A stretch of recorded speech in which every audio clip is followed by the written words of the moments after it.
शिरोमणि गोस्वामी तुलसीदास महाराज विरचित रामचरित मानसनी કથાના પ્રસંગોને વર્તમાન જીવનની કથાના પ્રસંગો સાથે મેળવીને જીવનના પ્રસંગોને સમજવા સમજાવવાનો પ્રયત્ન ચાલી રહ્યો. એક વાત ધ્યાનમાં રાખજો, આપણે ત્યાં બે મુખ્ય વસ્તુઓ બતાવવામાં આવી છે જેના માટે જીવ, આત્મા, માણસ જિંદગી ભર પ્રયત્ન કરતો રહે, તડપતો રહે, મેળવવા માટે એવી બે વસ્તુઓ બતાવી છે. એક વસ્તુનું નામ છે શ્રેય અને બીજી વસ્તુનું નામ છે પ્રેય. શ્રેયશ્ચ પ્રેયશ્ચ મનુષ્યમેત તૌ સંપરિત્ય વિવિનક્તિ ધીરઃ. આ બે વસ્તુઓમાં પ્રેય એટલે જેમાંથી સંસારના સુખોની પ્રાપ્તિ થાય એનું નામ છે પ્રેય, અને જેમાંથી પરમાત્માના સુખોની પ્રાપ્તિ થાય એનું નામ છે શ્રેય.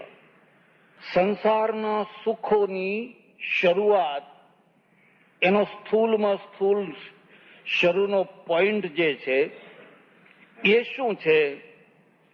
સંસારનું સૌથી પહેલું સુખ જીભથી શરૂ થાય છે. બાળકને પહેલા ખાવાનું જોઈએ. બાળકની આવશ્યકતા માત્ર જીભની છે, ખાવાની છે. એને પેટ ભરાઈ જાય અને ખાવાનું મળી જાય એટલે પછી એ ઘસઘસાટ ઊંઘી જાય. પછી બીજી, પછી ત્રીજી, પછી ચોથી, પછી પાંચમી. જેમ જેમ બાળક મોટું થતું જાય એમ એમ એના અંદરના હોર્મોન છે એ નવા વિકસિત થતા જાય, નવા ઉત્પન્ન થતા જાય, એટલે નવી આવશ્યકતાઓ ઊભી. જે બાળક માત્ર જીભ માટે જીવતું હતું એ બાળકને પછી રમકડા જોઈએ. એક તરફ એને રમકડું બતાવો અને બીજી તરફ ખાવાનું બતાવો તો ખાવાનું ફેંકી દેશે અને રમકડું પકડી લેશે. બીજાના ઘેર જશે અને બીજાના છોકરાને રમકડું રમતા જોશે તો એની પાસેથી ખૂંચવી લેશે. હવે એની આવશ્યકતાઓ વધવા લાગી. આ બધી આવશ્યકતાઓ વધતી વધતી વધતી વધતી ક્યાં સુધી વધે? અનલિમિટ. એટલે અમારે ત્યાં ઉપનિષદમાં કહ્યું છે ન વિત્તેન તર્પણીયો મનુષ્ય. હે ગાર્ગી, યાજ્ઞવલ્ક્ય કહે છે, ધનના ગમે એટલા ઢગલા કરી આપવામાં આવે તો પણ મનુષ્યને કદી તૃપ્તિ થતી, અને જેને તૃપ્તિ થાય છે એ ધનનો સુખી થાય છે, એ ધનના દ્વારા સુખી થાય છે. એટલે આ છે એક તરફ સંસારના સુખો છે. એને પત્ની જોઈએ, લો પત્ની મળી, પણ પત્ની મળવા માત્રથી એ સુખી થઈ જાય એવું માની લેવાનું. એને બીજી જોઈએ, પછી ત્રીજી જોઈએ, પછી ચોથી જોઈએ, પછી પાંચમી જોઈએ. નિઝામ હૈદરાબાદ, એને કેટલી બધી પત્નીઓ હતી અને એટલા બધા છોકરા હતા કે સાંજે એની હાજરી પુરાવવામાં આવે. જેમ નિશાળમાં છોકરાની હાજરી પૂરે ને એમ એની હાજરી પુરાવવામાં આવે. અને કોઈ વાર કહે કે મહારાજ આ આપનો શાહજાદો છે, તો કે હશે, હોવો જોઈએ. એને કોઈ તૃપ્તિ. એટલે એક પ્રેય માર્ગ છે, જરા જોઈ જોજો. એક માણસ ઝોપડપટ્ટીમાં રહેતો હોય, એની ઈચ્છા હોય કે કોઈ નાનો સરખો ફ્લેટ મળી જાય તો, અને ફ્લેટ મળે એટલે બંગલો, અને બંગલો મળે એટલે બીજો બંગલો, ને ત્રીજો બંગલો, ને ચોથો બંગલો. એક એક માણસને 20-20 બંગલા હોય તો પણ 21મો બનાવવાની ઈચ્છા. આ પ્રેય માર્ગ છે. અને આ પ્રેય માર્ગ એવો છે કે જો એમાં અસંતોષ ને અસંતોષ હોય તો કોઈ પણ જગ્યાએ તમે તૃપ્તિ ભોગવી શકો. એક બીજી વાત પણ યાદ રાખજો, તૃપ્તિના સુખ જેવું કોઈ સુખ નથી.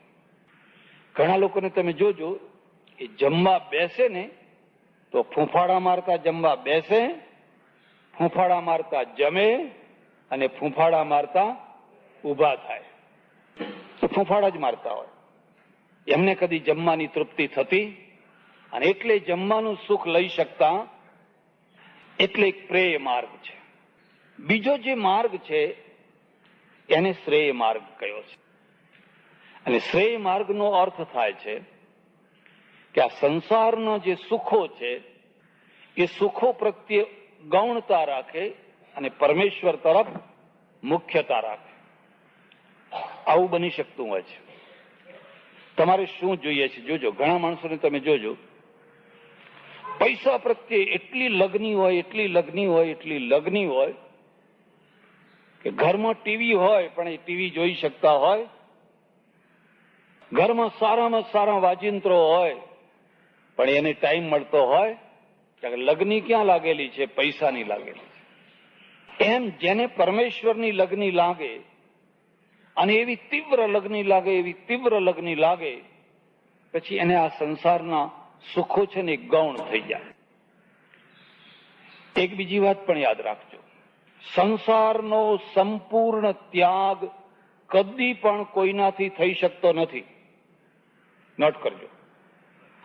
સમર્થમાં સમર્થ હોય તો પણ સંપૂર્ણ સંસારનો ત્યાગ કરી શકાતો. સમય થાય એટલે જમવું પડે, સમય થાય એટલે ઊંઘવું પડે, બધું જોઈએ. પણ થાય ત્યાગ શું થાય? અનાવશ્યક સંસારનો ત્યાગ કરી શકાય.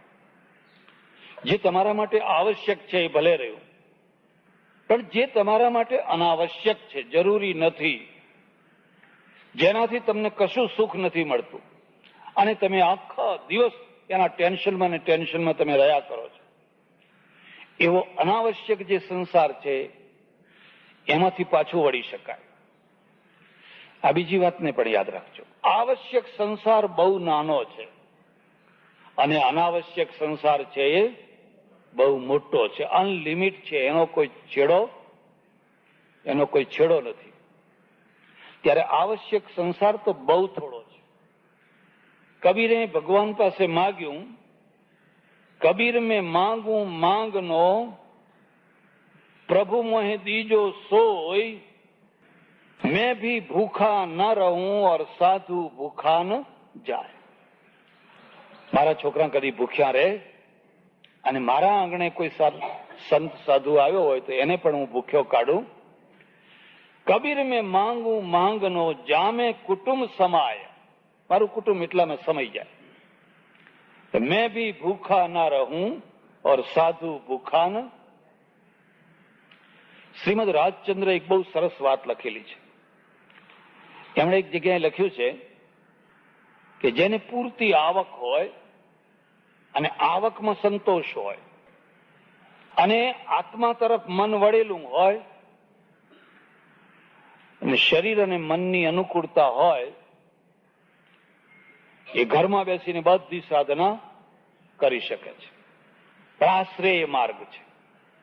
એટલે મુદ્દો સમજો, શ્રેય માર્ગનું પહેલું પગથિયું છે અનાવશ્યક સંસાર જે છે, અનાવશ્યક સંસારને આવશ્યક સંસાર સુધી સમેટી લેવાનો.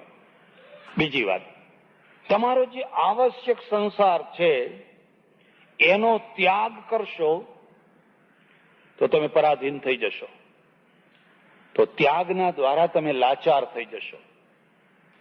હું પહેલા પૈસાને અડતો નહીં. તમે મારા અનુભવ વાંચજો પુસ્તક, લક્ષ્મીનો સ્પર્શ નહીં કરવાનો. ઘણો ભારત એમને પગે ચાલીને વગર પૈસે ફર્યો. નાગપુરનું સ્ટેશન અને ચિક્કાર સ્ટેશનનું પ્લેટફોર્મ ભરેલું, એક બાંકડા ઉપર હું બેઠેલો.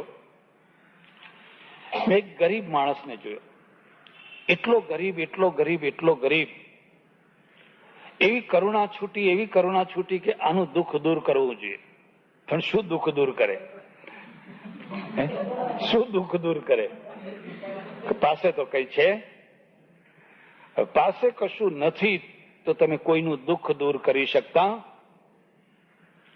પછી મારા ગુરુએ મને સમજાવ્યું, મને કે જો આ તો સ્થૂલ ત્યાગ છે, એનાથી લોકો રાજી થાય. લોકો રાજી થાય, ભગવાન રાજી ના થાય. લોકો રાજી થાય. એક બીજી વાત પણ યાદ રાખજો, સાધના છે ને એની બે દ્રષ્ટિઓ મુખ્ય છે, લોકરંજન કે ઈશ્વરનું રંજન. લોકોને રાજી કરવા છે કે ભગવાનને રાજી કરવા છે? ભગવાનને રાજી કરનારો બહુ થોડો વર્ગ છે અને લોકોને રાજી કરનારો બહુ મોટો વર્ગ છે. બહુ મોટો વર્ગ છે. લોકો કેમ ખુશ થશે, લોકો કેમ રાજી થશે? અમારે ત્યાં મદ્રાસમાં બહુ મોટા સંત થયા, બહુ મોટા સંત થયા. એમનું નામ તિરુવલ્લુવર. તિરુવલ્લુવર 2000 વર્ષ ઉપર થયા. આજે પણ એમની ગાથાઓ, એમના ભજનો એટલા અદ્ભુત છે. મસ્તીમાં ખેતરમાં સૂતેલા, ખેતરમાં સૂતેલા, પણ માટીનું ઢેફું આ માથા નીચે રાખેલું ઓશિકા તરીકે. ત્યાંથી થોડેક પાસેથી પાણીયારીઓ જાય બધી પાણી ભરવા માટે. 4-5 પાણીયારીઓ જાય. આ બહેનો છે ને, પુરુષોને મૌન રાખી શકાય પણ બહેનોને મૌન રાખી શકાય? તમે કોઈ પુરુષને કહો કે તમારે 7 દિવસ મૌન રહેવાનું છે તો એ રહી શકે, પણ કોઈ બહેનને કહ્યું હોય કે તમારે 7 કલાક મૌન રહેવાનું છે તો રહી શકે? કેમ ના રહી શકે ખબર છે? એનો અંદર વાતો કરવાનું એટલું બધું ભર્યું છે, એટલું બધું ભર્યું છે, એટલું બધું ભર્યું છે. બોલ બોલ બોલ બોલ બોલ બોલ. હવે આ 4-5માં બધી અંદર સહેલીઓ, બેનપણીઓ અંદર અંદર વાતો કરે. એમાં એકની નજર પેલા તિરુવલ્લુવર ઉપર પડી.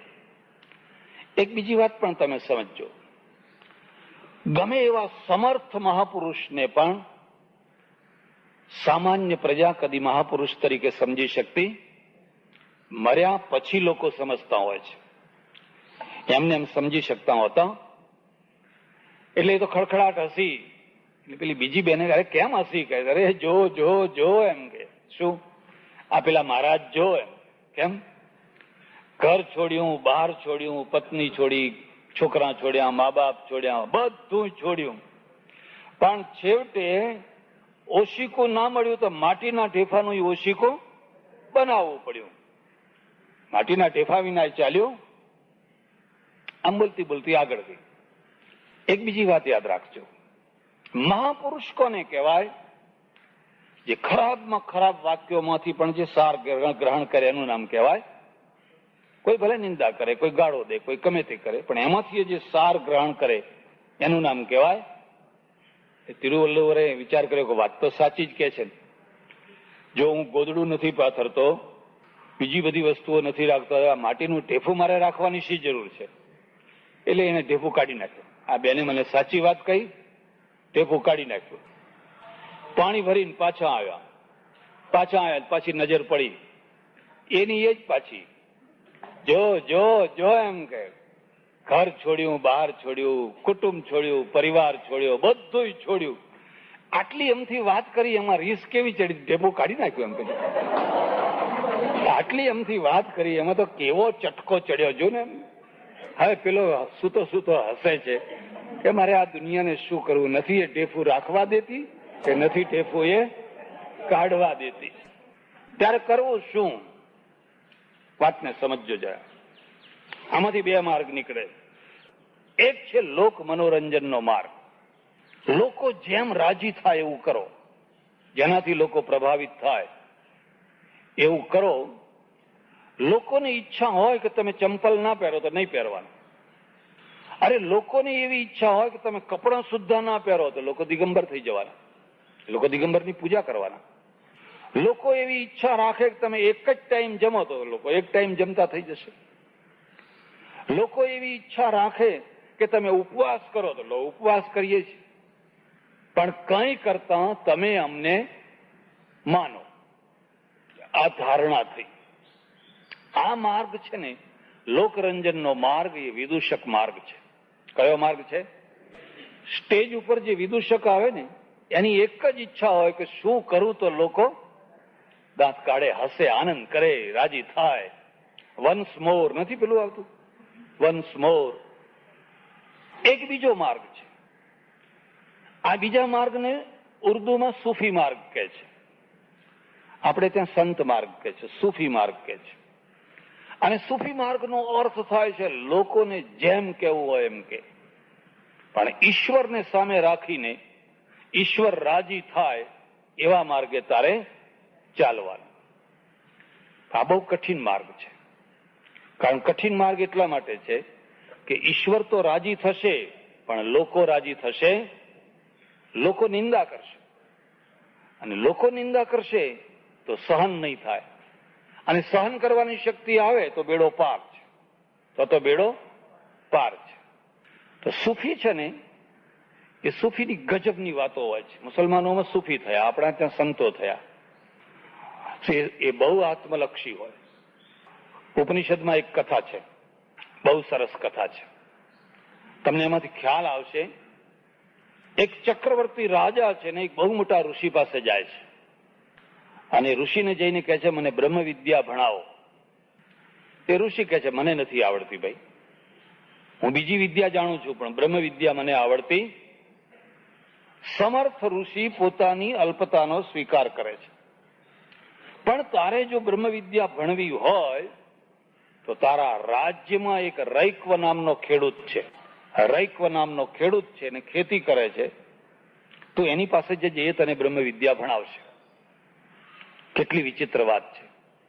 રાજા રાજધાનીમાં આવ્યો, બીજા ત્રીજા દિવસે તૈયારી કરી, પૂછતો પૂછતો ખોડતો એ રૈક્વના ત્યાં ગયો. હવે પહેલું જે દર્શન છે ને, પહેલી જે ઇમ્પ્રેસ છે ને એ બહુ મહત્વની હોય છે. આ ગયો ત્યારે શું થયેલું, બળદ ઉભેલા, હળ વિશ્રામ કરવા માટે ઉભું રાખેલું, અને એને ધાધર થયેલી, ખસ થઈ હોય ને, એ બેઠો આમ પગને આમ લવર કરે. એટલે એકલો ખેતરમાં બેઠેલો, ધોતિયું પણ ઉતરી ગયેલું અને બેઠેલો એવો જ. રાજાને કોઈએ કહ્યું પેલો બેઠો એ રૈક્વ, અને એને એવી ઘૃણા થઈ ગઈ. આ બ્રહ્મવિદ્તા, આ બ્રહ્મજ્ઞાની આવા હોય, આવા બ્રહ્મજ્ઞાની હોય. જો ને લવર કરે છે ને બેસવા નહીં આવડતું નથી ને પગ ઊંચા કરીને બેઠા છે.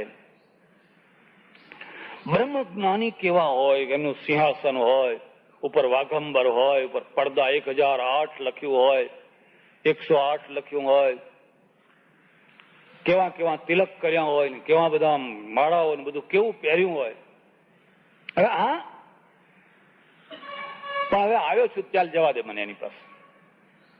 એક બીજી વાત પણ યાદ રાખજો, તમારા હૃદયનો પ્રેમ અને તમારા હૃદયની ઘૃણા કદી પણ છાની રહી શકતી.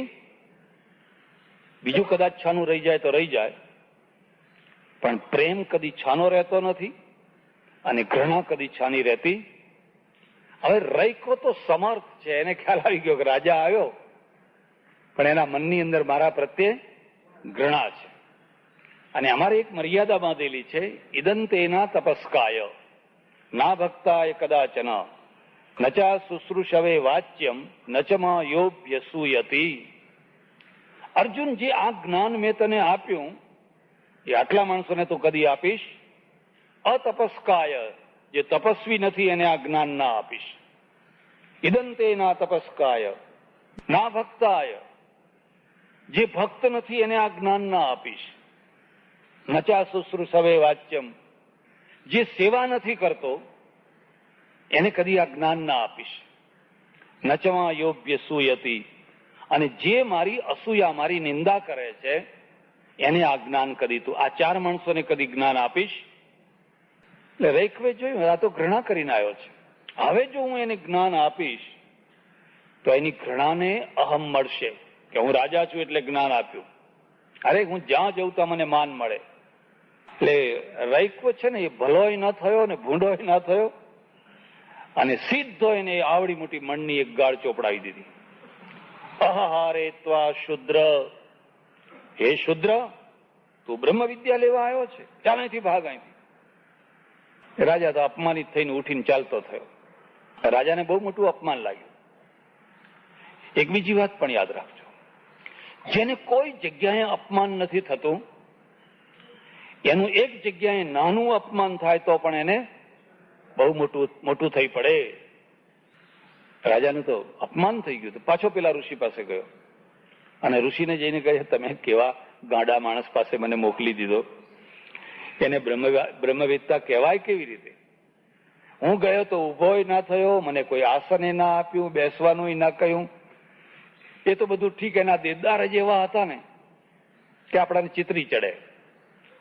પણ અધૂરામાં પૂરું એને મણની મને ગાળ દઈ દીધી.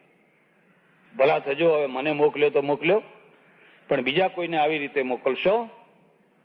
પેલા ઋષિ કે છે, જે થયું એમાં દોષ તારો છે, એનો દોષ નથી, પણ તું જ્ઞાન લેવા ગયો છે. તારામાં વિનય, વિવેક, નમ્રતા, ભદ્રતા, શાલીનતા, અધીનતા બધું હોવું જોઈએ. ગાય પારો મૂકે તો દૂધ નીકળે અને પારો ના મૂકે તો દૂધ નીકળે. એમ કોઈ જ્ઞાની પુરુષ હોય એ પણ બુદ્ધિનો, જ્ઞાનનો પારો મૂકે અને પારો મૂકે તો જ્ઞાન નીકળે. એમને એમ કઈ પોપટ છે ને, મેના કે પોપટ કે કોયલ હોય, એને પાંજરામાં પૂરી હોય, એનો મૂડ આવે તો એ કુ કુ કરે, પણ તમે એને ગોદા મારો તો કુ કુ કરે? એ ખડિયાનો ગોદો લઈને પાંજરામાં કુ બોલ, કુ તો ચ્યાં છે બોલે, ચ્યાં છે બોલે, કુ કુ બોલી શકે? અરે એ તો એના મૂડની વાત છે. જા તારી ભૂલ સુધાર, ફરીથી નમ્રતાથી જજે. રાજા ફરી ગયો. આ વખતે સમિત પાણી થઈને ગયો અને ફરી ગયો, નમસ્કાર કર્યા, પગે લાગ્યો અને પેલો ઋષિ, પેલો રૈક્વ છે ને, એટલો પ્રસન્ન થયો, એટલો પ્રસન્ન થયો. બધી બ્રહ્મ વિદ્યા.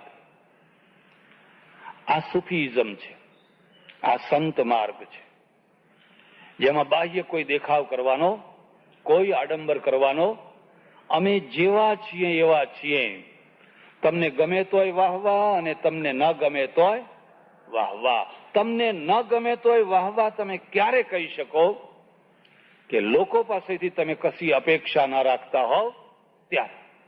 લોકો પાસેથી જો અપેક્ષા રાખતા હોવ તો આવું કહી શકાય. એટલે આ સુફીઇઝમ છે, સંત માર્ગ છે, અને શ્રેય માર્ગની અંદર આ મહત્વનો માર્ગ છે. આ જે શ્રેય માર્ગ પરમેશ્વરથી ધૂન છે. એટલે તો મીરાબાઈ સમાજમાં રહી ન શકી, એટલે નરસિંહો સમાજમાં ના રહી શક્યો. સમાજમાં રહીને પૂજ્ય કોણ થયા? જે ગાદીપતિઓ હતા, જે સિંહાસન ઉપર બેઠા હતા, જે પંડિતો હતા, જે વિદ્વાનો હતા, જે લોકોની દક્ષિણા ઉપર જીવતા હતા. એમને તો લોકોની દક્ષિણા ઉપર જીવવાનું છે. અને દક્ષિણા ક્યારે લોકો આપે? જ્યારે રાજી થાય. કોઈ ભિખારણ આવે, ભિખારણ, કોઈ શેઠાણી આવે અને આપણે એમ કહીએ કે અરે રે તારો છોકરો તો ભીખ માગતો થશે, તો દક્ષિણા આપે? મહારાજ આના હાથ જુઓ ને, અને આપણે બધાના હાથ જોવાના, કારણ કે બધાના હાથ જોશું તો આપણો હાથ કામે લાગશે. અને બધાને સારું કહેવાનું, કોઈને ખરાબ કહેવાનું. અરે પટેલ, આ તમારો છોકરો, એની આજુબાજુ તો કેટલી મોટરો ફરશે, કેટલી મોટરો ફરશે. એમ કે શું કહો છો કે બાપુ? અને પછી ગજવામાં હાથ નાખીને જે નોટ આવી એ કહો. એની મોટરો ફરે કે ના ફરે, પણ આપણી મોટર તો ફરતી થઈ ગઈ ના થઈ. અને આપણે એમ કહીએ કે પટેલ આ તો આખી જિંદગી બેકારીમાં પગ ઘસી ઘસીને ભૂખે દાડા કાઢશે, તો દક્ષિણા કોઈ આપે ખરું? આ આજીવિકાનો માર્ગ છે. આ કોઈ શ્રેયનો માર્ગ નથી, આ કોઈ કલ્યાણનો માર્ગ નથી. લોકોને રાજી કરવાનો. છોકરો મોટો થયો અને પોલીસમાં દાખલ થયો અને એના બાપને એમ કે જ્યોતિષીએ કહ્યું છે મોટરો ફરશે, મોટરો ફરશે, મોટરો ફરશે. અહીં તો સાયકલે ફરતી નથી. તો એક દિવસ ફરિયાદ કરવા માટે ગયો કે મહારાજ તમે કહ્યું હતું કે એની આજુબાજુ તો કેટલી મોટરો ફરશે, અહીં તો સાયકલે ફરતી નથી. કે હું આજ જોઈને આવ્યો ને, તારો છોકરો ઉભો ઉભો આમ સાઈડ આપતો હતો અને આજુબાજુ કેટલી મોટરો, પેલા ચોકડી ઉપર આમ ઉભો ઉભો સાઈડ આપતો હતો અને આજુબાજુ કેવી કેવી મર્સિડીઝ ગાડીઓ બધી ફરતી હતી. જ્યોતિષ શાસ્ત્ર કઈ ખોટું કહેવાય એમ એમ પેલો અર્થઘટન કરી નાખે. આ માર્ગ છે એ કોઈ શ્રેયનો માર્ગ, પણ શ્રેયના દ્વારા પ્રેયનો માર્ગ છે. શ્રેયના દ્વારા પ્રેયનો માર્ગ છે. ત્યારે શ્રેયનો માર્ગ શું છે? બસ મુझे है काम ईश्वर से जगत रूठे तो रूठन दे. બ્રહ્માનંદનું ભજન છે. મુझे है काम ईश्वर से जगत रूठे तो रूठन दे. બસ આ સુફીઝમ માર્ગ છે. આ જે શ્રેય માર્ગ છે એટલે અધ્યાત્મ માર્ગ છે, એના મુખ્ય 3 સડકો, એના 3 પેટા ભાગ છે. એના 3 પેટા ભાગ છે. એક ભાગનું નામ છે કર્મ માર્ગ, બીજાનું નામ છે જ્ઞાન માર્ગ અને ત્રીજાનું નામ છે ભક્તિ માર્ગ. આ ત્રણેય શાસ્ત્રીય રૂપ છે. કર્મના દ્વારા પરમાત્મા સુધી પહોંચાય તો કર્મ માર્ગ, જ્ઞાનના દ્વારા પરમાત્મા સુધી પહોંચાય તો જ્ઞાન માર્ગ, અને ભક્તિના દ્વારા પરમાત્મા સુધી પહોંચાય તો ભક્તિ માર્ગ. આ કેમ આવું બન્યું? અને એટલે અમારે સંતોમાં સાધુઓમાં વિચિત્રતા હોય. કોઈમાં કર્મ પ્રધાનતા હોય, કોઈમાં જ્ઞાન પ્રધાનતા હોય, કોઈમાં ભક્તિની પ્રધાનતા હોય, કોઈમાં ત્રણેય હોય. ઓછા વત્તા અંશમાં ત્રણેય હોય, એકબીજા સાથે ત્રણેય ભળેલું હોય. એટલે કર્મ માર્ગ છે એના સ્ટેપ સમજી લેજો, વિવેચન નહીં કરું. પહેલું જે કર્મ છે ને એ આસક્તિ છે. આ કર્મ કરું તો મને આ મળે, આ કરું તો આ મળે, આ કરું તો આ મળે, આટલું મળવું જ જોઈએ, આટલું મળવું જ જોઈએ, આટલું મળવું જ જોઈએ. પછી એક નિષિદ્ધ કર્મ છે, જે ના પાડેલું છે એ કરે. પછી આગળ જતા એક કર્મ એવું આવે છે કે જેમાં એને એમ એવું થાય કે ભાઈ ભગવાન તારી જે મરજી. એ થતા થતા થતા એક એવી કક્ષા આવીને ઉભી રહે કે જેમાં ઈશ્વરાર્પણ થતું હોય એ જ કર્મ. મારે કંઈ ફળ જોઈએ, મારી કોઈ આસક્તિ, બસ અનાસક્તિથી. ગાંધીજીએ જોયું આખી જિંદગી અનાસક્તિથી કર્મ કર્યા, એટલે કર્મયોગી, એમનું નામ કર્મયોગી પણ હતું. આ કર્મ માર્ગ છે. કર્મથી ભગવાન મળી શકે. રાષ્ટ્રીય કર્મ કરે, માનવતાના કર્મ કરે, ગરીબોની સેવા કરે, હોસ્પિટલો કરે, દુખિયાના દર્દ દૂર કરે, અનાજ આપે, કપડાં આપે, સ્કોલરશીપ આપે, કોઈને મદદ કરે. અને ઘણા લોકોને, દુઃખી માણસને જ્યારે મદદ મળે એના આત્માને કેટલી મોટી શાંતિ મળતી હોય છે. તમને કેટલી શાંતિ મળી એ મહત્વની નથી, પણ તમે બીજાને કેટલી શાંતિ આપી એ મહત્વની છે. તમને કેટલી મળી એની કોઈ મહત્તા નથી. ઘણા વર્ષો પહેલા ત્યારે આ આશ્રમ નતો, તો હું ગામડામાં ફરું, બધે પ્રવચનો કથા કરું. તો મેં ઉત્તર સંડામાં 7-8 દિવસ પ્રવચનો કરેલા, અને એ જમાનામાં મારી પાસે 3000 રૂપિયા આવેલા. તમે કહ્યું કે આ 3000 રૂપિયા લઈને હું બનાસકાંઠા જઉં અને કોઈ દુકાળ પડ્યો છે તો કોઈ ગામમાં જઈને અનાજ લઈને એનું, ત્યારે 3000 રૂપિયા જ એક વસ્તુ હતી. હું વારાહી પહોંચ્યો. બનાસકાંઠામાં એક વારાહી છે, ત્યાં એક લખીરામ ઠક્કર, એની દુકાને ગયો. મેં કહ્યું લખીરામ, દુષ્કાળ પડ્યો છે ને મારી પાસે થોડાક પૈસા આવ્યા છે, મારે વાપરી નાખવાના છે. કોઈ ગરીબમાં ગરીબ માણસ હોય, ભૂખે બેઠા હોય, એવા માણસ મને બતાવો તો હું આ પૈસાનું અનાજ એને આપું. મને કે બાપુ તમે ખરા ટાઈમે આવ્યા છો, બીજા બધા તો ઠીક, પણ એક ભરવાડન છે ને એની આજ સવારે જ એને પ્રસૂતિ થઈ છે, અને ઘરમાં ખાવાનો દાણો હોય, એક દાણો એના ઘરમાં ખાવાનો, એનો ઘરવાળો ને આખો મહોલ્લો છે એ ગાયો, બકરા, ઘેટા લઈને બધા ડાંગ તરફ ગયા છે મહિનાઓથી. 8-10 ડોશીઓ મોહલ્લામાં રહે છે ને આખો મહોલ્લો ઉજ્જડ પડ્યો છે, એના ઘરમાં ખાવાનો દાણોય નથી. મેં કહ્યું લખીરામ તમે ઉતાવળ કરો, જલ્દી લોટ લો, ગોળ લો, ઘી લો, તેલ લો, એક મોટું તગારું ભરો ને આપણે એને આપવા જઈએ. એક આવડું મોટું તગારું ભરાવી, ગોળ, ઘી, લોટ, તેલ, ફલાણું ફલાણું ફલાણું બધું. હવે મહોલ્લો એટલો ભયંકર લાગે દરિદ્રતા બહુ ભયંકર છે. તમારા ઘરમાં દરિદ્રતા આવે ને તો તમારું ઘર એકદમ ઉતરી જાય. તમારા ગજવામાં દરિદ્રતા આવે તો તમારો ચહેરો ઉતરી જાય, ભલભલાના ચહેરા ઉતરી જાય. બહુ ભયંકર છે. એનું ઊંચી ઝેરવાળું ઘર માટીનું, બે ચાર ડોશીઓ ભેગી થઈ ગઈ, પ્રસૂતિનો ખાટલો અંદર, એટલે હું બહાર નીચે ઉભો રહ્યો ને લખીરામ પેલું તગારું ઉતરાવીને ઓસરીમાં ઉભા ઉભા પેલી જેબર, એનું નામ જેબર, એને કહે છે જેબર જેબર જેબર, જો જો જો જો, એક મહારાજ આવ્યા છે અને તારા માટે ગોળ, ઘી, તેલ, ફલાણું ફલાણું આ બધું લઈને આવ્યા છે તને આપવા માટે. હવે પેલી જેબર, એનું છોકરું, એ અંદર સુતી સુતી શું કહે છે ખબર છે? લખુ કાકા, એ મહારાજ નથી, એ તો મારા રણછોડ રાય છે. એ તો મારા રણછોડ રાય છે. મારી આંખમાં આંસુ આવી ગયા. ઓહો હો હો, તે દિન આંસુ ભીના રે હરિના લોચનિયા મેં. એ મોટો અન્નકૂટ કરી નાખે, બધા ઢગલા બંધ મીઠાઈઓ. પણ જેબરના નસીબમાં એક ટુકડો હોય, એના નસીબમાં દાણો હોય, એટલે પેલા કવિને લખવું પડ્યું, તે દિન આંસુ ભીના રે હરિના લોચનિયા મેં. આ કર્મ માર્ગ છે. તમારી પાસે શક્તિ હોય, તમારી પાસે સામર્થ્ય હોય તો તમે એક પૈસાનો સદુપયોગ કરીને કોઈનું પેટ ઠારો, કોઈનું જીવન ઠારો, અને એના દ્વારા તમે ભગવાન સુધી પહોંચી શકો.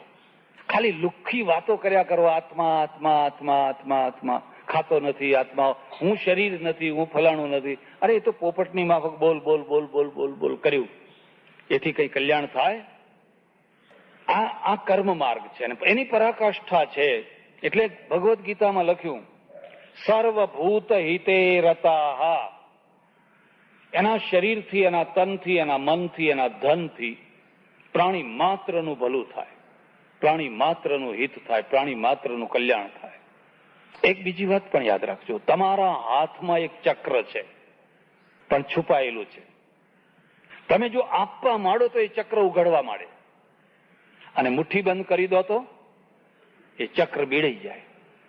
તમે ઈશ્વરને સામે રાખીને આપવા માંડો. જે દુખિયા હોય, જે દુખી હોય, જે લાચાર હોય, જે રોતા હોય, જે કકડતા હોય, એને આપો.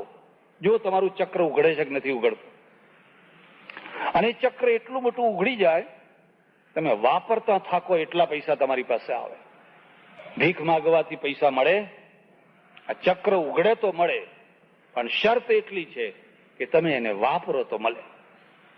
એટલે એક માર્ગ છે કર્મ માર્ગ. આ વાતને સમજજો. આ જે કર્મયોગી છે, કર્મના દ્વારા ઈશ્વરને મેળવનારો જે છે, એ નથી ભોંયરામાં બેસતો, નથી કુંડલી જગાડતો, નથી ખેચરી મુદ્રા કરતો, નથી ફલાણી મુદ્રા કરતો. એ એક જ વાત સમજે છે કે જો આપે ટુકડો તો હરી થાય ટુકડો. અને જલારામનું આખી દુનિયામાં નામ થઈ ગયું. જલારામે શું કર્યું? જલારામે કોઈ મોટા યોગીરાજ નતા, કોઈ હિમાલયવાસી નતા. એક જ હતું કે કોઈ દુખી માણસ આવે તેને એને રોટલો આપવાનો. તમને કદાચ ખબર હશે, એક રણછોડદાસ મહારાજ થયા, સદગુરુ રણછોડદાસજી. 30-35 કિલો વજન. કેટલું વજન? મેં એમના દર્શન કરેલા, કાશીમાં આવેલા. એમ નાના છોકરા જેટલું, આવું પાતળું, દુબળું પાતળું. અને એ મફત ગગલવાળા જે અરવિંદ શેઠ ખરા ને, એના ગુરુ. હવે આવા અબજોપતિના ગુરુ હોય, મફત ગગલના અરવિંદભાઈ છે, એમની પાસે કયા અને જઈને કહ્યું કે મને દીક્ષા આપો, મને ગુરુ દીક્ષા આપો. એટલે કહ્યું બેસ તને દીક્ષા. અંદર રૂમમાં ગયા અને 2 વસ્તુઓ લઈ આવ્યા. એક લાવ્યા કડછો અને એક લાવ્યા ઝાડુ. લે આ ગુરુ દીક્ષા. હે મહારાજ, આ શું? બસ ગુરુ દીક્ષા હું તને આપું છું. આ કડછો હું તને એટલા માટે આપું છું કે તું રાંધી રાંધીને લોકોને ખવડાવ, રાંધી રાંધીને લોકોને ખવડાવ. અને ઝાડુ એટલા માટે આપું છું કે ખવડાવ્યા પછી તને અભિમાન ના થઈ જાય કે હું આટલા લોકોને ખવડાવું છું, એટલે તું તારી જાતે ઝાડુ લગાવ. તું તારી જાતે નવધા ભક્તિનો સાર પણ આ જ છે. પ્રથમ ભગતિ સંતન કર સંગા, દૂસરી રતિ મમ કથા પ્રસંગા. તું સંતોનો સંગ કર તો સંતો તને દીક્ષા આપશે. એવી દીક્ષા આપશે, આ દીક્ષા શબ્દનો અર્થ સમજી લેજો, જેમાંથી જીવનની દિશા મળે એનું નામ દીક્ષા. જેમાંથી જીવનની સાચી દિશા મળે એનું નામ છે દીક્ષા. આજે પણ અરવિંદભાઈ ના ત્યાં લોકો કહે છે કે એ ઝાડુ ને એ કડછો હજુ પણ એમના ત્યાં, અને જલારામના મંદિરમાં તમે જઈને જોજો તો એ જોડો ને એ ધોકો મારવા માટે નહીં. આજે પણ એ દીક્ષાનો મળેલો છે. જલારામને દીક્ષા આપી, લે આ જોડો ને લે આ ધોકો. તમને કોઈ દીક્ષા આપે ને તમને કહે જા બેટા હવે કાલથી તું કરોડાધિપતિ થઈ જઈશ, તો એમ સમજવાનું કે તમે ઘેટા દીક્ષા લીધી છે. જીવનની દીક્ષા લીધી પણ ઘેટા દીક્ષા. અને પછી કરોડાધિપતિ ના થયા, ફાંફા માર્યા તો કે પેલા મહારાજ છે ને એ મહારાજ તમે આપો, એટલે તું થઈ જા. આ તો ભટકી મરવાની જગ્યા છે. કે આ થયો કર્મ માર્ગ છે. જ્ઞાન માર્ગ શું છે? જેમાં તમારા મસ્તિષ્કનો વિકાસ થયો હોય.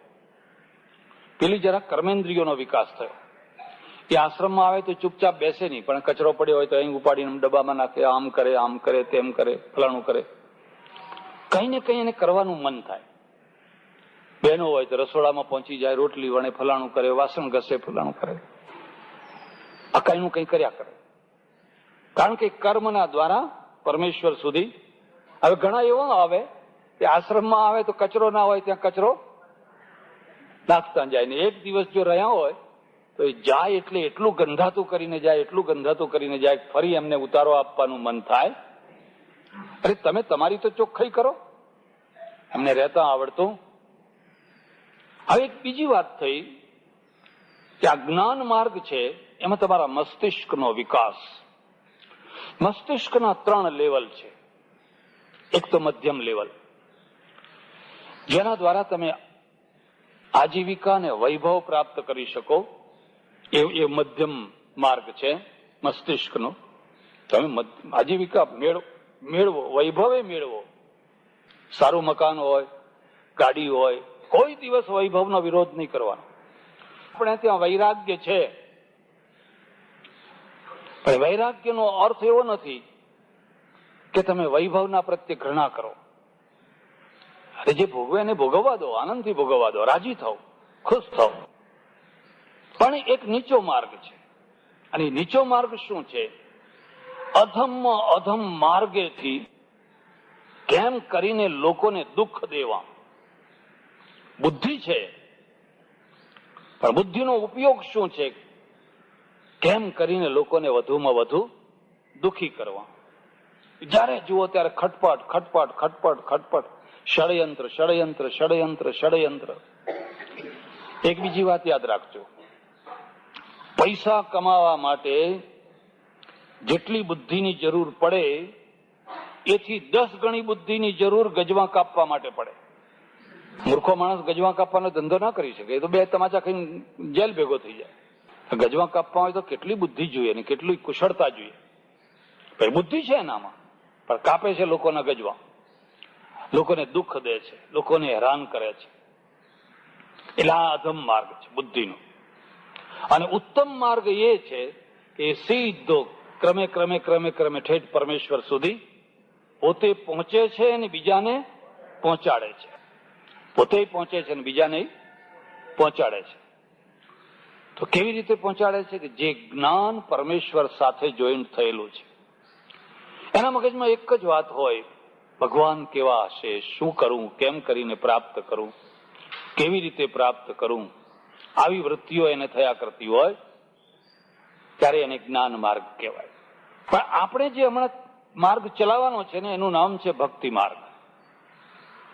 અને ભક્તિ માર્ગનો અર્થ છે, કારણ કે 9ધા ભક્તિ કઈ છે, 9 પ્રકારની ભક્તિ કઈ છે. કે 9ધા ભક્તિ છે એ ભક્તિ માર્ગનો પાયો શું છે? હૃદયનો વિકાસ. પેલી કર્મેન્દ્રિયોનો વિકાસ, પેલા મસ્તિષ્કનો વિકાસ, અને પેલું છે એ હૃદયનો વિકાસ.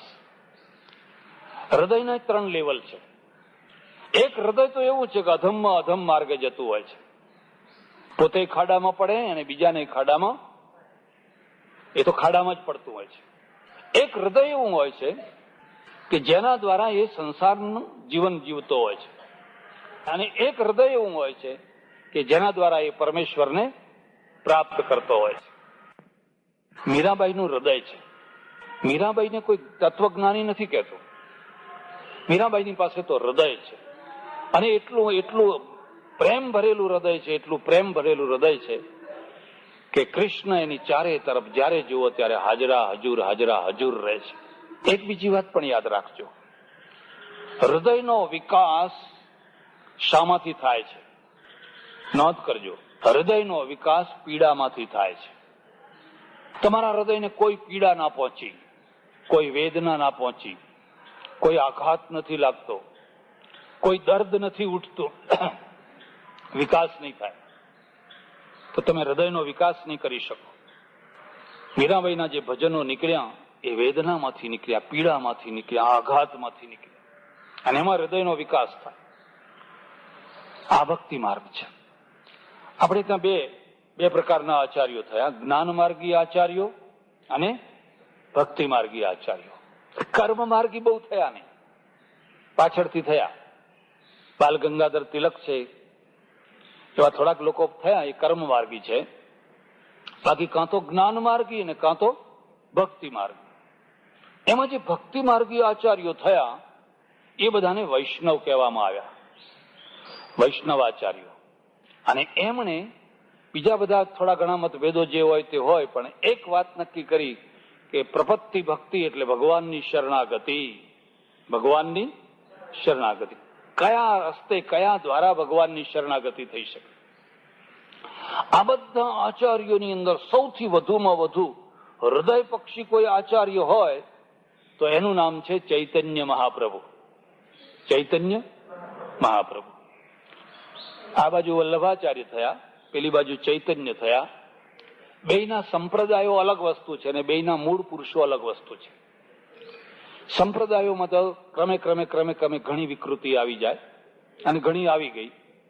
આ મૂળ પુરુષો અલગ વસ્તુ છે.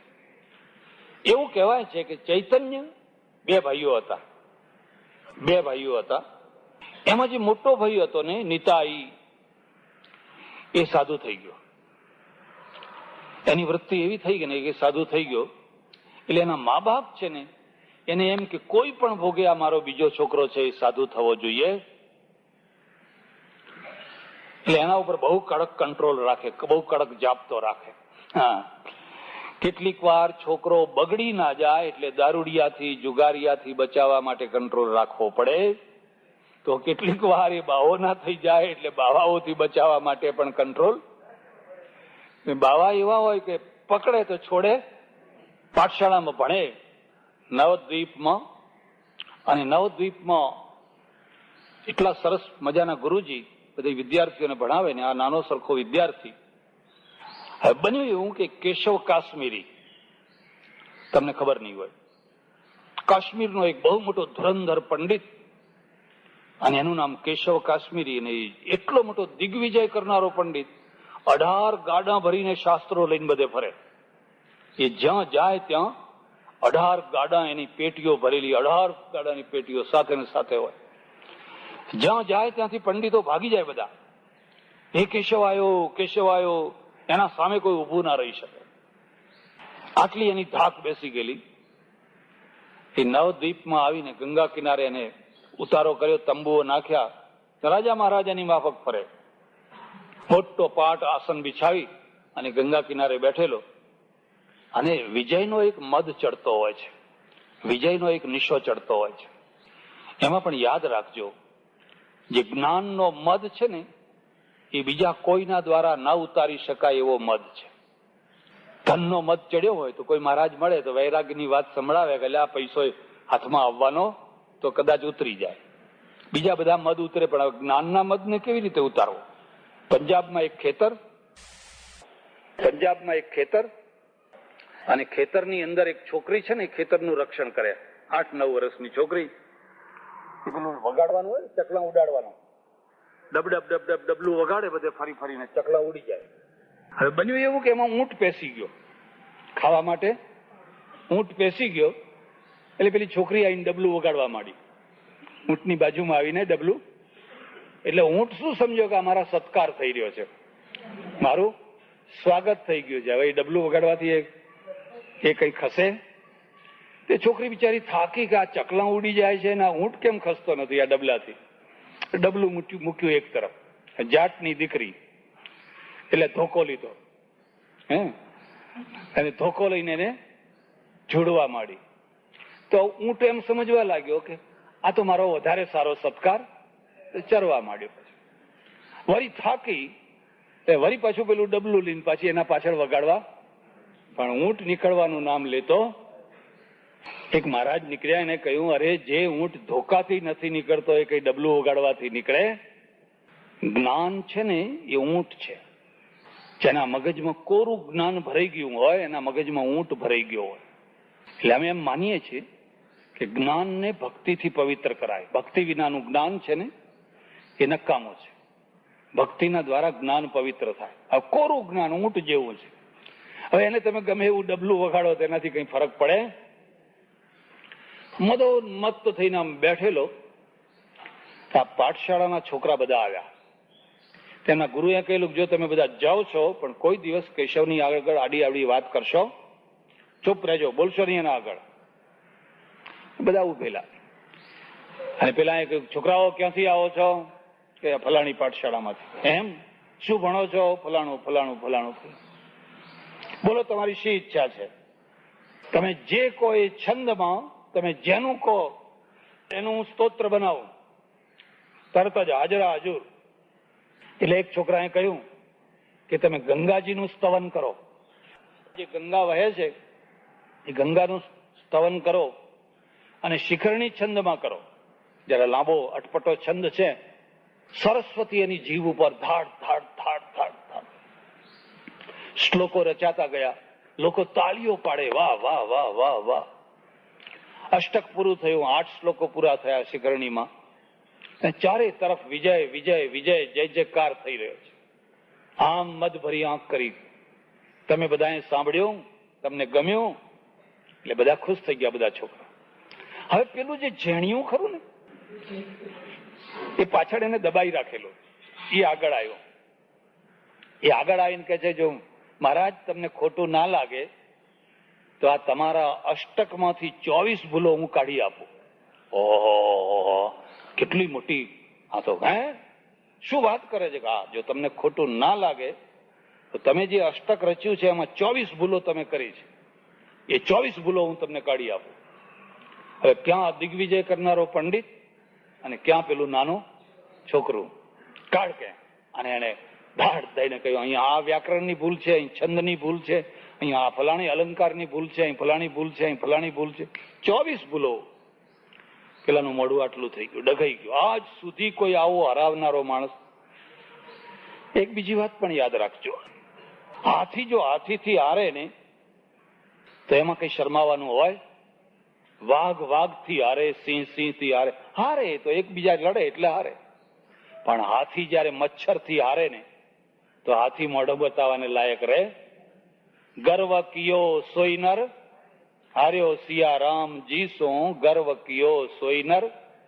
બહુ મદ ચડ્યો તો બહુ મદ ચડ્યો તો એક મચ્છર જેવા છોકરાએ સભા વચ્ચે તરત જ કહી દીધું કે 24 ભૂલો તમે કરી છે. આખી રાત એને ઊંઘ ના આવી, આખી રાત ઊંઘ ના આવી. અપમાનની વેદના એ બહુ મોટી વેદના છે. અપમાનની પીડા એ બહુ મોટી પીડા છે. અને બહુ મોટી પીડાના કારણે એને રાત્રે ઊંઘ આવી. પણ પરોડિયો થતા થતા થતા એની આંખ ઉગડી, એને ભાન થયું અને એને તરત જ ઉભો થઈ ગયો, નાયો, કપડા બદલ્યા અને કોઈને કહ્યું, પેલું છોકરું જે આવ્યું તો એ ક્યાં રહે છે? એ છોકરો મને બતાવો, એ છોકરો ક્યાં રહે છે? ખોરતા ખોરતા પાઠશાળામાં ગયા તો પાઠશાળાના છોકરા સવારે નાવા ધોવાનું કામ કરતા હતા. કહ્યું, આ પેલો આ છોકરો આર્યો એ છે. એ કેશવે એને લાંબા દંડવત કર્યા, લાંબા દંડવત કર્યા. આ બીજી વાતને યાદ રાખજો, જ્ઞાન છે ને નહીં જ્ઞાનેન સદૃશમ પવિત્રમિહ વિદ્યતે. અર્જુન, જ્ઞાનથી વધારે દુનિયામાં કઈ પવિત્ર પણ ભક્તિથી ભરેલું હોય તો. ઓહો, મારો મદ ઉતાર્યો, મને નવું જીવન આપ્યું, લાંબા દંડવત કર્યા. તો બીજા છોકરા બધા હસવા લાગ્યા. ગુરુજીને બોલાયા, ગુરુજી ગુરુજી કેશવ આવ્યો આપણે પાઠશાળામાં, જુઓ વગર બોલાવે, અને આપણા ચૈતન્ય પગે લાગે છે. તે ગુરુને ફફડાટ થવા માંડ્યો કે આ ખબર નહીં આ કેશવ શું કરશે. બસ પછી ઉભો થયો અને એને કહ્યું, બસ હવે મને તમે રસ્તો બતાવો, હવે મને તમે રસ્તો બતાવો. અત્યાર સુધી જે મેં રસ્તો લીધો હતો એ દિગ્વિજયનો રસ્તો હતો ને, બીજાના અપમાન કરવાનો રસ્તો હતો, બીજાને હરાવવાનો રસ્તો. હવે મને સાચો રસ્તો બતાવો. અને ચૈતન્ય એને રસ્તો બતાવ્યો. બધા 18 ગાડાના પોથા હતા ને ગંગાજીમાં ફેંકી દીધા. 18 ગાડા આમ હાથમાં લઈ અને ગંગામાં ફેંકતો જાય. ત્યજેત ગ્રંથાન શેષતઃ. ઉપનિષદમાં લખ્યું છે કે એક ટાઈમ એવો આવે કે ત્યારે તમારા બધા ગ્રંથો પાણીમાં નાખી દેવાના. કિતાબે ડાલ પાણી મેં, અગર હૈ શૌક મિલને કા તો હરદમ લવ લગાતા જા. તસ્બી તોડ, કુનબા ફોડ, કિતાબે ડાલ પાણી મેં. બધા પોથા નાખી દીધા અને વૃંદાવનમાં જઈને બેસી ગયો. એવું કહેવાય છે કે આખી જિંદગી કેશવ કાશ્મીરી કૃષ્ણ કૃષ્ણ કૃષ્ણ કૃષ્ણ કૃષ્ણ કૃષ્ણ કરવામાં ને કરવામાં વૃંદાવનમાં એને જીવન પૂરું કરી દીધું. કયો માર્ગ એને મળ્યો? ભક્તિ માર્ગ. ભક્તિ માર્ગ મળ્યો. ચૈતન્ય છે ને એ ભક્તિ માર્ગના નારદ પછીના આચાર્ય છે.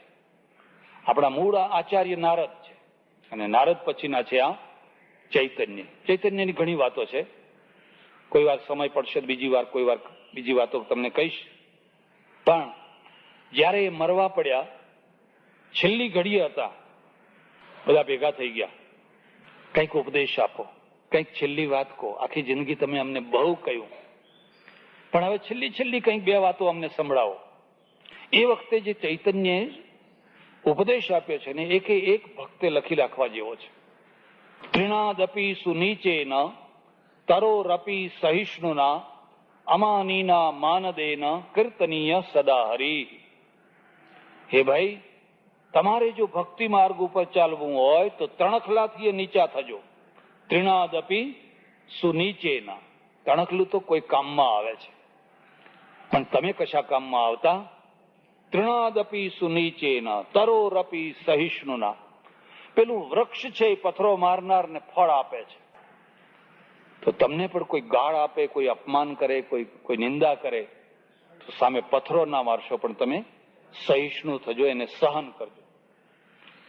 સૌરાષ્ટ્રમાં જયારે નવો સ્વામિનારાયણ સંપ્રદાય શરૂ થયેલો તો એમના બધા જે શિષ્યો ગામડામાં જાય, વૈરાગી સાધુઓ એમને જોડી નાખે. ત્યારે એમનું નામ જીવન મુક્તા. તે જીવન મુક્તાના સાધુઓને એટલા મારે, પછી સાંજે આવે ને તો અહીં બરડા ઉપર બધા સોળ પડેલા હોય. એ મહારાજને બતાવે કે હા મને આજે. મહારાજ કે જોજો, કોઈને શ્રાપ ના દેતા, કોઈનું ભૂંડું ના કરતા, એ તો અજ્ઞાની છે. એક ટાઈમ એવો આવશે કે આખા સૌરાષ્ટ્રની અંદર તમારો જય જયકાર થઈ જશે, પણ તમે સહન કરજો. તરોરપી સહિષ્ણુના અમાનીના માનદેના. પોતે માનની ઈચ્છા ના રાખશો, પણ બીજાને માન આપવામાં કચાશ રાખશો. કીર્તનીય સદા હરી. અને તમે ભગવાનનું ભજન કરજો તો ભગવાનનું ભજન તમને બહુ જલ્દી સિદ્ધ થઈ જશે. જેમ સાધના સિદ્ધ થાય એમ ભજન સિદ્ધ થાય. અને ભજન સિદ્ધ થાય એનો અર્થ એ છે કે ભજનમાંથી રસ ઉભો થાય. જેમ તમે દાળ મૂકી હોય ને દાળ સિદ્ધ થાય. કે અમારે બિહાર યુપી તરફ કહે ને કે દાળ સિદ્ધ હો ગઈ, ચાવલ સિદ્ધ હો ગયે, સિદ્ધ થઈ ગયા એટલે ચડી ગયા.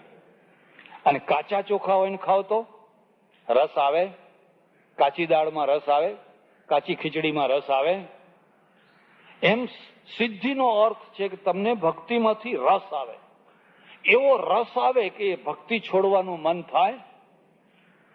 લોકો છોડાવે તો છોડવાનું મન ના થાય, કારણ કે એમાંથી રસ આવે છે.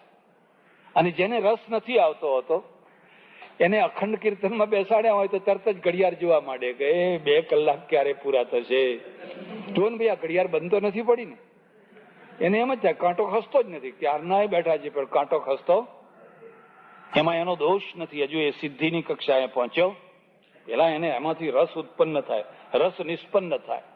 એટલે આ ચૈતન્ય મહાપ્રભુ છે. અને વૈષ્ણવ આચાર્યોની પરંપરામાં અને દક્ષિણમાં જે આળવાળ સંતો થયા, એ આળવાળ સંતોની પરંપરામાં અને મહારાષ્ટ્રની અંદર જે વારકરી સંતો થયા, જ્ઞાનેશ્વર થી માંડીને નામદેવ વગેરે જે વારકરી સંતો થયા, અને ગુજરાતમાં જે વૈષ્ણવ સંતો થયા, બધાએ ભક્તિ માર્ગનો પ્રચાર. પણ ભક્તિ માર્ગની એક ખાસ વાત તમે યાદ રાખજો, ફરીથી એની એ વાત કહું છું, જ્યારે તમે એને આડંબર કરી મૂકો છો ત્યારે પછી એ પ્રાણ વિનાની થઈ જાય છે. આડંબર શું કરી મૂકો છો? બીજાને બતાવવા માટે, બીજાને દેખાડવા માટે. એટલે દોડ કરી મૂકો છો, એક વાડો બાંધી મૂકો છો, ટીલા ટપકા કરી મૂકો છો, દેખાવ કરી મૂકો છો. ત્યારે એમ સમજવાનું કે આ મળદું છે, આમાં કઈ તેજ રહેતું. રામ કે છે, શબરી તું ભક્તિ માર્ગ ઉપર આખી જિંદગી ચાલી, આખી જિંદગી તે ભક્તિ માર્ગ ઉપર. કાલે મેં તમને બધી વાતો કરી હતી શબરીના વ્યક્તિત્વની. શબરીનું કેવું વ્યક્તિત્વ છે એના વિશે કાલે ચર્ચા કરી હતી. આજે થોડીક વાત કરીશ તમને. બધા માણસો લગ્ન કેમ નથી કરતા?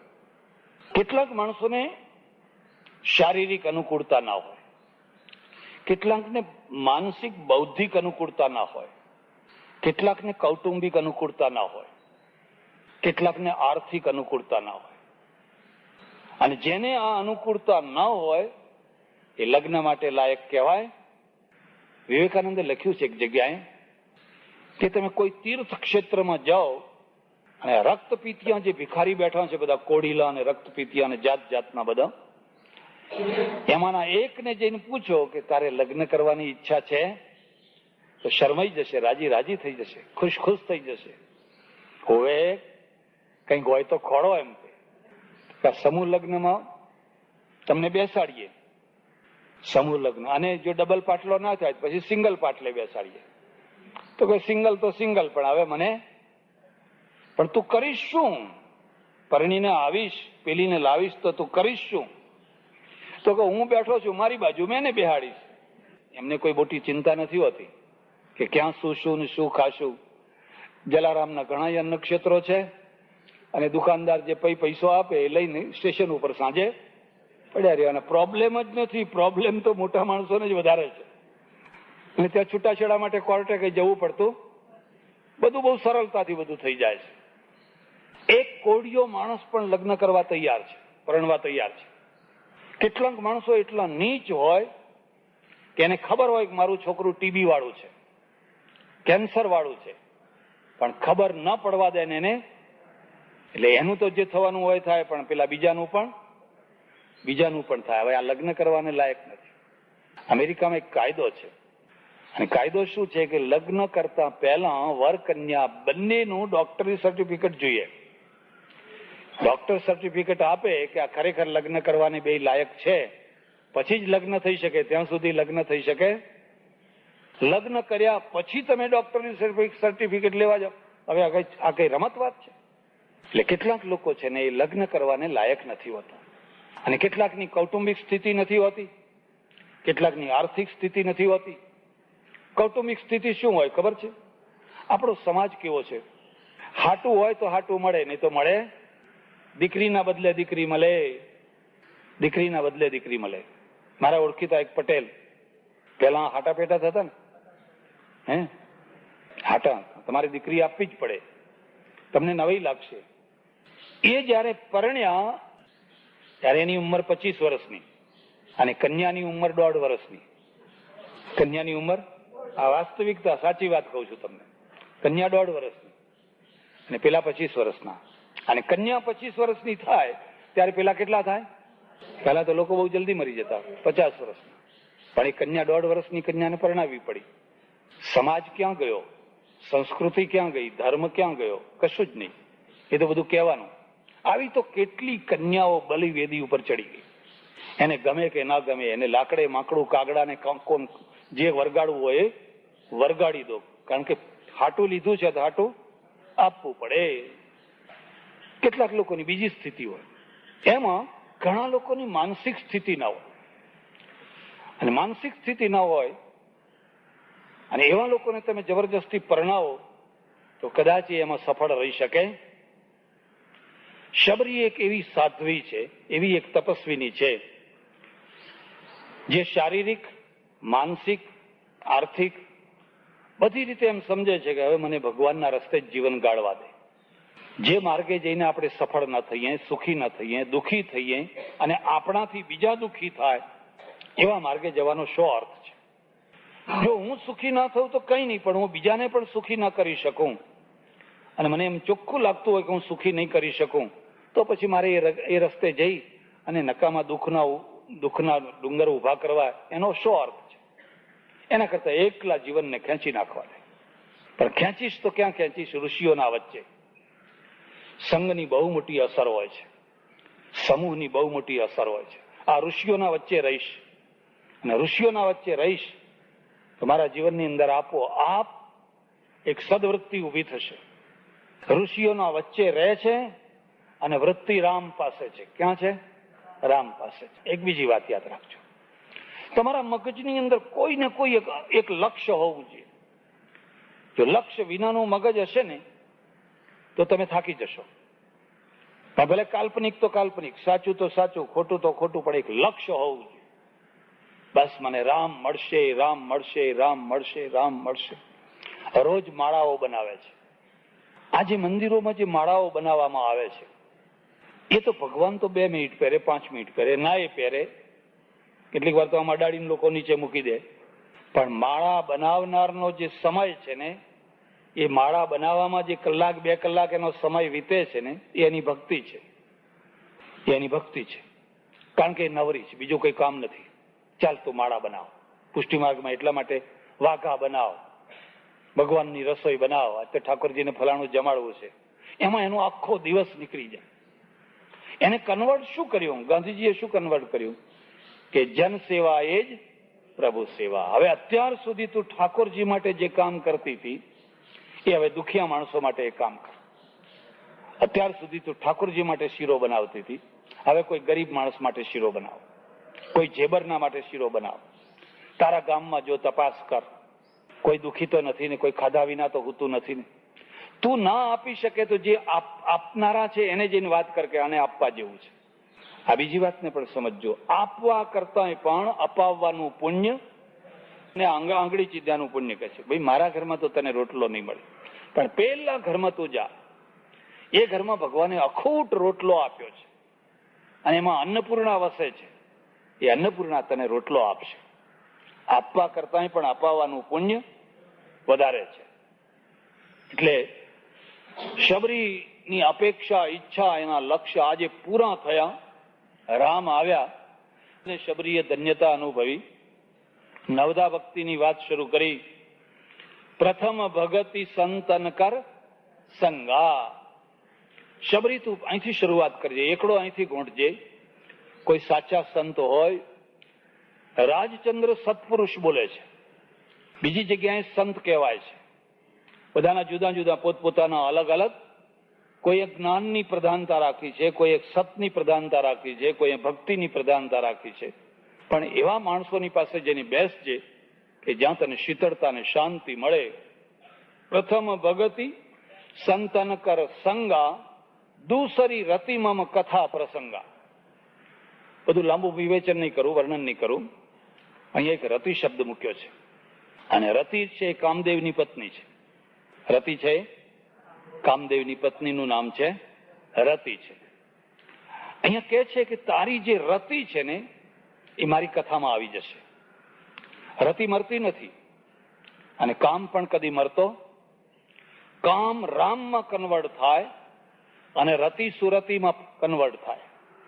રતિ છે ને મમ કથા પ્રસંગા, હું ક્યાં જાઉં તો મને ભગવાનની કથા સાંભળવાની મળે, હું ક્યાં જાઉં તો મને ભગવાનની કથા સાંભળવામાં એને એવી તાલાવેલી લાગે, એને બહુ રસ આવે, બહુ આનંદ આવે. 5 માઇલ કથા થતી હોય તો 5 માઇલ જાય, 10 માઇલ થતી હોય તો 10 માઇલ જાય. જેમ વ્યસનીને વ્યસન વળગ્યું હોય એમ આ ભક્તિ માર્ગ વાળાને કથા વળગી હોય, એને કથા વળગી હોય કે ક્યાં જઉં તો મને ભગવાનની કથા સાંભળવાની મળે, દોડ્યા જ કરે. એક રાજપૂત, એનું નામ અખઈ, ખેતીનું કામ કરે. અને ખેતીનું કામ કરે, પરણેલો નહીં, ભાઈ ને ભાભી ભેગા રહે. નાનો ભાઈ આખો દિવસ ખેતરમાં, આખો દિવસ હળ ને એ બધું ચલાવે. સાંજ પડે ઘેર આવે, બળદ છોડે, નાય ધોવે, ભાભી એને જમાડે, પછી દૂર બળદની પાસે જઈને ખાટલો ડાળીને સૂઈ જાય. પણ એમ લાગે કે બધા સૂઈ ગયા છે તો પોતાના ખાટલામાં પૂરો મૂકે, એના ઉપર ગોદડું ઢાંકે અને પછી ત્યાંથી ચાલ્યો જાય. તો દૂર કોઈ એક જગ્યાએ 5 માઇલ દૂર એક ભૂતનાથ કરીને મહારાજ રહે. ત્યાં જઈને એક તારા ઉપર જે ભજન લલકારે, અદભુત ભજન, આ જ્ઞાનના ભજનો છે ને. તમે બધા જે ભજનો કહો ને એ તો ઘણ ઘણ ઘણ ઘણ ઘણ હે કરીને એ સારા છે, પણ પેલા ગળતી રાતના ભજન છે. કેવા છે? જેમ રાત ગળતી જાય અને નાભીમાંથી એ ધ્વનિ નીકળતી જાય, પરાવાણી નીકળતી જાય, ઓહો, એ ગંગા સતીના હોય કે નરસિંહના હોય કે જ્ઞાન માર્ગી બધા. અને એક તારા સાથે એટલી તન્મયતા આવી જાય કે ક્યારે રાત પસાર થઈ એની કઈ ખબર પડે. ત્યાં જઈને ભજનમાં ભળી જાય, લલકારે, પરોડિયું થાય ને પાછો આવીને હોઈ જાય. અને ઉઠવાના ટાઈમે ઉઠે. આવું તો ઘણા દિવસ થયું. પણ પેલી ભાભીએ જોયું કે આનું શરીર કેમ સુકાતું જાય છે, ખાતા પીતા કામ કરતા આનું શરીર કેમ સુકાય છે. એક દિવસ રાત્રે ચોકી કરી, જોયું તો 9, 9:30, ગામડામાં તો લોકો વહેલા સુઈ જાય, અંધારું હોય. એટલે પેલો ઉઠ્યો ને પૂરો આમ ઢાંક્યો અને પછી લાકડી લઈને ઉપડ્યો. એને એની ભાભીને ખબર, ઓહો, મારો દિયર કોઈ આડા માર્ગે ચડી ગયો છે, કોઈ ખોટા માર્ગે ચડી ગયો છે ને અમને હજુ સુધી કોઈ વાત કરતો. એને એના ભાઈને એના ઘરવાળાને વાત કરી કે તમે ઊંઘ કરો છો, તમારા ભાઈની ખબર રાખો છો કે શું છે, કાલે જોજો એમ. તે બીજા દિવસે એને જગાડ્યો. એને જગાડીને કે તું જાગને જોયા કર. અને ખરેખર પેલો ઉઠીને ચાલ્યો. એટલે આ ભાઈએ પાછળ ચાલ્યો. જોયે છે તો પેલા ભૂતનાથની મઢીમાં જઈ અને મઢીમાં પછી આખી રાત એને એક તારામાં જે ભજન ગાયા. પેલો ભાઈ, મોટો ભાઈ હતો ને, ત્યાં એના પગમાં પડી ગયો. ઓહો ભાઈ, હવે કાલથી તારે ખેતી કરવાની, તું ખરી ખેતી કરી રહ્યો છે ને, અમે તને ખોટી જગ્યાએ જોતરી દીધા છે. હવે તારે આ ખેતીનું કામ કરવાનું, તું તારા માર્ગે જાય. ભૂતનાથ ચરણે ભણે અખૈયો. પછી એને કઈ ભજન લલકાર્યા. એટલે અહીં નવધામાં કહે છે, એને ભગવાનની કથા સાંભળવામાં બહુ રસ આવે, એટલો બધો રસ આવે કે જાણે કથા મળી એટલે લાડવા મળ્યા. અને પુનિત મહારાજે લખ્યું છે, રામ નામ લાડવા રે દૂધ સાકર થી મીઠડા. રામ નામ લાડવા રે દૂધ સાકર થી. દૂસરી રતિમાં કથા પ્રસંગા, તીસરી ગુણગાન. પછી શું થાય? પહેલા એ કથા સાંભળે અને પછી પોતે કથા કરવા લાગે, પછી એની વાચા ખુલી જાય. ઘણા વર્ષો સુધી એક તરફ બેઠો એ સાંભળ્યા કરતો હોય, તન્મય થતી જાય. કથા સાંભળવાનો એક આનંદ છે, એક રસ છે. વૃંદાવનમાં છે ને જીવ ગોસાઈ, આ ચૈતન્ય મહાપ્રભુની પરંપરામાં જીવ ગોસાઈ રહે અને ભગવાનની કથા કરે. ઘણા માણસો આવે અને કોઈ વાર એટલા વિરહની વાતો આવે કે લોકો રડવા માંડે, એટલા તન્મય થઈ જાય. નારદે લખ્યું છે, જયારે કથા સાંભળતા કે ભજન કરતા જયારે પ્રેમના આંસુ ઉભરાવા લાગે, અંદરમાંથી પાણીનો આંસુઓનો ધોધ વહેવા લાગે ને, બસ એને પુલકિત શરીરા, રામાયણમાં એના માટે શબ્દ વાપર્યો છે, ગદગદ ગીરા પુલકિત શરીરા. એની ગીરા પછી વાણી બોલી ન શકાય, ગદગદ થઈ જાય અને શરીર આખું પુલકિત થઈ જાય, એકદમ રોમે રોમ નાચવા લાગે. એ બધા રડવા લાગે. હવે એમાં એક મહંત આવે, એને બિચારાને રડવું ના આવે. બધા રડે પણ એને રડવું આવે. એની ઈચ્છા થાય અને પછી ઘેર જઈને બહુ દુઃખી થાય, ઘરે રે હું કેવા કઠણ કાળજાનો છું કે મને રડવું આવતું નથી. આ બધા રડે છે, પ્રેમાશ્રુથી ઉભરાઈ જાય છે, રાધે રાધે રાધે કરવા લાગે, એની સાથે તો બધા રડ કરવા લાગે. પછી એને રસ્તો ખોળી કાઢ્યો. રસ્તો શું ખોળી કાઢ્યો? મરચાની પોટલી બનાવી. મરચાની પોટલી છે ને હંતાડીને લઈ ગયો, અને જયારે બધા રડવા માંડે ને એટલે ધીરે ધીરે રૂમાલના બાને પેલા મરચા અહીંયા આંખમાં આગા પાછા, મરચા આંખમાં લાગે એટલે પછી પાણી આવે. 2-4 દિવસ તો બરાબર એ રીતે ચાલ્યું. પણ પછી બાજુનો બેઠેલો જે માણસ હતો ને એ જાણી ગયો, કારણ કે એ તો બધા દેખાદેખી રડતા હતા. એમની નજર તો, ઘણા લોકોને આવી ટેવ હોય, કથામાં બેઠા હોય પણ નજર બધે રાખે, કોણ આવ્યું છે, ક્યાં બેઠું છે, શું કરે છે, કોણ નથી આવ્યું, બધી આખા ગામની ખબર રાખે, બધાની ખબર રાખે. અને જે બધાની ખબર રાખે ને ખોટી રીતે, એની ખબર કોઈ ના રાખે. એની ખબર કોઈ રાખે, એ માદું પડીને બૂમો પાડે તો એને પાણી પાવા કોઈ જાય? બધાની વગર જોતી ખબર રાખીને પછી શું કરે? વગર જોતી નિંદા કરે. વગર જોતી નિંદા કરે પછી એને કોઈ પાણી પીવડાવવા જાય? એટલે પેલા બાજુવાળાને થઈ ગયું, અરે આ તો કેટલો દુષ્ટ છે, મરચાની પોટકી લઈને આવે છે અને ઢોંગી બધાની દેખાદેખી પોતે પાછો રડે છે. એટલે જઈને મહારાજને કહી આવ્યો, આ બીજી વાત ચાડી કરવી. મહારાજને જઈને કહી આવું. મહારાજને કહ્યું, જો એક ઢોંગી માણસ આવે છે, મરચાની પોટલી લઈને આવે છે, અને બધા રડે ત્યારે આંખે પોટલી અડાડીને એ રડે છે, જુઠ્ઠું રડે છે. એમ કે કયો? કે મને બતાવજે. એ બતાવ્યો, પેલો બેઠો એ. અને મહારાજે જયારે કથા શરૂ કરી અને રડવાનો પ્રસંગ આવ્યો અને બધા રડવા માંડ્યા, એટલે પેલા એ પણ પોટલી કાઢીને આંખમાં આમ કરીને એ પણ રડવા માંડ્યો. એ મહારાજ સ્ટેજ ઉપરથી ઉભા થયા અને સીધા એ જ્યાં બેઠા હતા, એટલે પેલો બાજુવાળો કે હવે ખબર પડશે, હવે ખબર પડશે. તો મહારાજ તો આવીને સીધા એના ચરણોમાં દંડવત કરવા લાગ્યા, એમના પગ પકડી લીધા. એટલે પેલો ગભરાયો કે અમારી પોટકી ના ખુલી જાય. પેલા મહારાજ કે છે, ભાઈ આ બધાની અંદર એક તું જ સાચો છે. આ તો બધા ઢીલા વાલ વાળા માણસો છે, અને એક રડે એટલે બીજું રડે, ને એક હસે એટલે બીજું હસે. આ તો બધા ગાડરિયા પ્રવાહ. મને આમાં કોઈ, પણ તું જ સાચો માણસ છે કે તને રડવું નતું આવતું, તો રડવા માટે તે આંખમાં મરચા નાખવા માંડ્યા, અને એમ કરીને પણ તું રડવા માંડ્યો તો તું ખરેખર સાચો માણસ છે. એટલે પેલો ગભરાયો કે આ તો ઉલટું પડ્યું. હું સમજતો હતો કે આની ફજેતી થશે, અને ફજેતીની જગ્યાએ એનું વધારે. મમ ગુણગાન તજહી અભિમાન, એમ કે પછી તો મારા ગુણગાન ગાવામાં એટલો મસ્ત થઈ જાય અને અભિમાન છોડીને ગુણગાન ગાય. એને અભિમાન હોય. ચોથી ભગતિ વેદ પ્રકાશા, પંચમ ભજન સુવેદ પ્રકાશા. પછી એને વેદનો પ્રકાશ થાય. વેદ એટલે જ્ઞાન, ઉપનિષદ. આ વાતને પણ સમજજો. જ્ઞાન બે રીતે આવે છે, નાભીમાંથી આવે છે ને મગજમાંથી આવે છે. મગજમાંથી જે જ્ઞાન આવે એ માહિતી જ્ઞાન છે. ગીતામાં આમ લખ્યું છે, ભાગવતમાં આમ લખ્યું છે, ફલાણા વેદમાં આમ લખ્યું છે, એ બધી માહિતી છે. નાભીમાંથી જે આવે એ પરાવાણી છે. રામકૃષ્ણ ભણ્યા નતા, કબીર ભણ્યા નતા, મોટા ભાગના સંતો તમે જુઓ તો ભણ્યા નતા.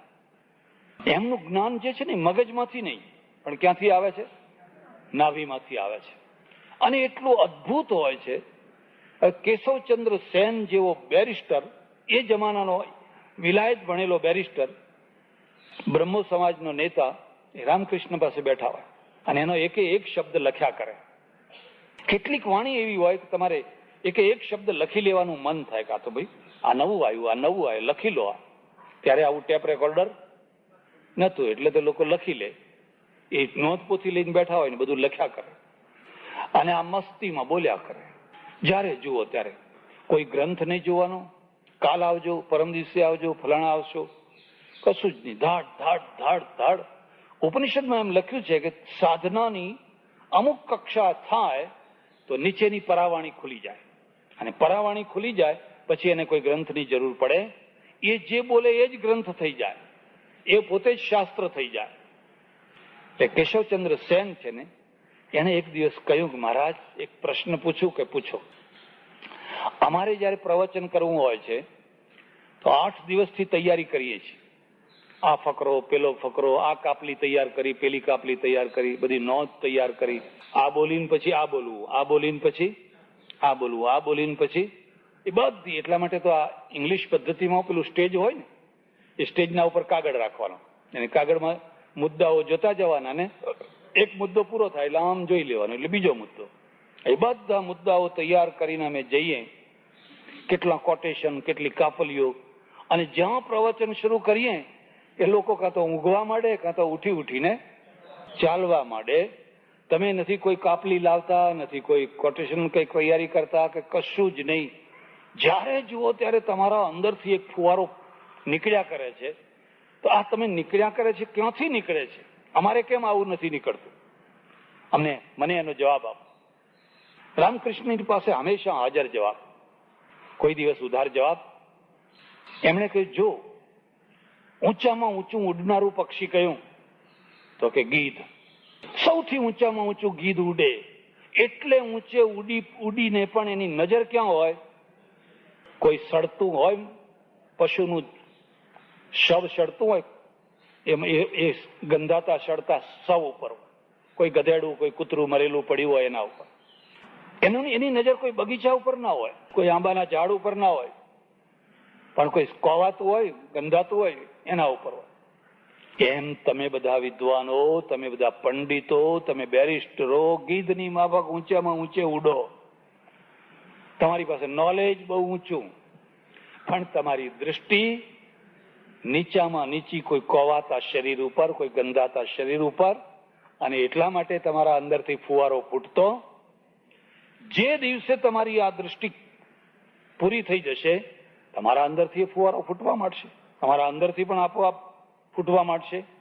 પંચમ ભજન સો વેદ પ્રકાશા. એ જયારે પાંચમી કક્ષાએ પહોંચે ત્યારે એનો વેદનો પ્રકાશ થાય. એને વેદ ભણવા માટે પાઠશાળામાં જવું પડે. પાઠશાળા એના પોતાના પાસે આવે, પંડિતો એની પોતાની પાસે આવે. કબીર કદી પાઠશાળામાં ના ગયા, મોહમ્મદ પેગમ્બર છે કદી સ્કૂલમાં ભણવા ના ગયા. એની અંદરથી એક પરાવાણીનું પ્રાકટ્ય થાય. છઠદમ શીલ બિરતી બહુ ધર્મ. જયારે 6ઠી કક્ષાએ પહોંચે ત્યારે એની અંદર છઠદમ શીલ બિરતી બહુ ધર્મ, ત્યારે એની અંદર સહજ રીતે પોતાના ઉપર દમન કરવાની શક્તિ મેળવે. એ પ્રવાહમાં તણાતો અટકી જાય. એક જીવ તો પ્રવાહમાં તણાય છે, નથી તણાવવું તો પણ તણાય છે. પછી આ જયારે 6ઠી કક્ષાએ પહોંચે તો એની અંદર દમન વૃત્તિ આવે. જેમ ઘોડાને ચોકડું હોય અને ચોકડું તમે ખેંચીને બરાબર પકડો તો ઘોડું ઊભું રહી જાય. પણ ઘોડા ઉપર તમે બેઠા હો અને લગામ ના હોય, ચોકડું ના હોય, કશું જ ના હોય, હવે ઘોડું તમારું અટકાવેલું અટકે? એ અટકાય. એ ક્યારે અટકે? જ્યારે તમને પછાડે ત્યારે અટકે. એટલે છઠદમ શીલ વિરતિ બહુ ધર્મ. એમાં શીલ વૃત્તિ આવે, એમાં વિરતિ આવે, વૈરાગ્ય વૃત્તિ આવે, અને અનેક પ્રકારના સારા સારા ધર્મો આવે. સપ્તમ મોહી મય જગ દેખા. અને જયારે 7મી કક્ષામાં પહોંચે તો આખું બ્રહ્માંડમાં પરમાત્મા જ પરમાત્મા એને દેખાય. મોહી મય જગ દેખા, મોતે અધિક સંત કર લેખા. અને મારાથી પણ કોઈ સંતના અંદર એને વધારે પ્રેમ થાય, વધારે ભાવ થાય. અષ્ટમ જથા લાભ સંતોષા. અને જયારે 8મી કક્ષાએ જોય યદૃચ્છા લાભ સંતુષ્ટ, જે મળ્યું એમાં સંતોષ. બસ આ તો ઘણું થઈ ગયું, આટલું ઘણું થઈ ગયું. અષ્ટમ જથા લાભ સંતોષા, નવમ સરળ સબ છન છલહીના. જયારે 9મી કક્ષાએ પહોંચે તો કોઈની સાથે છળ કપટ ના કરે. બધાના મમ ભરોસ હિય